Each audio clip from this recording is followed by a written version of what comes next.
comment says, I'm not disputing you, but things have happened that aren't on Google, which, yes, that is true. But the problem here is, especially when they're dealing with AI, and this is no shade to you or anything, I'm just trying to get this out because I think it's a good point to be made. But the problem is if we say that the video in question, right, is not wrong just because it's not on Google, it creates an issue of the fact that that would mean that, well, we must trust the AI video then because it possibly could have happened, therefore it must be true.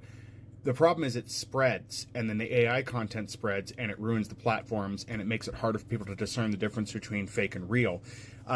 Eventually, maybe a story will come out in the news that'll talk about how this was AI, but so far, mainstream news, and I hate to use that phrase because people are going to think I'm right-wing, and I'm not.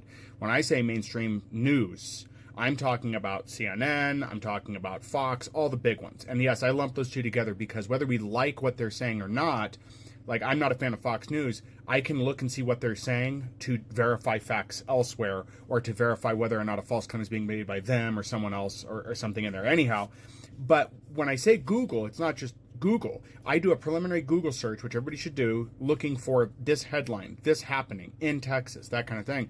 And when it doesn't come up, then I look to actual news websites or use an aggregator to do so, such as Google News, which can pull from multiple headlines. And if that doesn't come up anywhere, there's a likelihood it probably did not happen. Now, for lesser stuff, if somebody had reported like rare butterfly found, no, that's a bad example because that would be something big. Man buys groceries at store and is shortchanged $1, right? Not a big story, but maybe important if that story's done that a lot, right? That can be overlooked. But something like this, especially with a hot button topic like porch pirates, it would be on national news, especially since there would be coverage legally about what person did with the spiders was right or not. And that's the problem is it's sensationalized for an AI article, an AI video, but it appears nowhere else. And people need to understand that. We should be able to see it someplace. It should be somewhere. Their local newspaper would have it, something. But again, as I stated in the original video, it's very vague on the details. It's in Texas. Okay, where in Texas? What hospital? There's no person's name.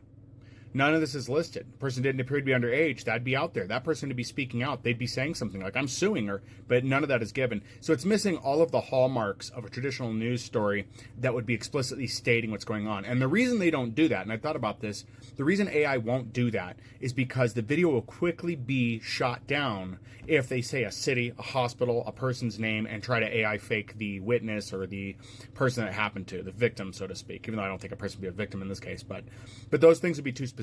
And that's going to be kind of the problem with AI generated content is if they try to get really specific, it's going to quickly get shut down because at that point they can also face legal trouble. Like as anonymous as channels want to be with their AI content, they'll start going after the AI platforms and saying, hey, somebody made this content, it made national news, it was a problem, we're suing you because you didn't stop this from happening. That can become a problem. So anyway, just wanted to update here because I felt this was important and needed a response here. But thank you for pointing that out. Whether you were being facetious or not, I don't think you were, but it did allow me to get more detail in and helps me going forward to make sure I'm including more relevant details in these postings that I'm making. So anyways, thanks for the comment.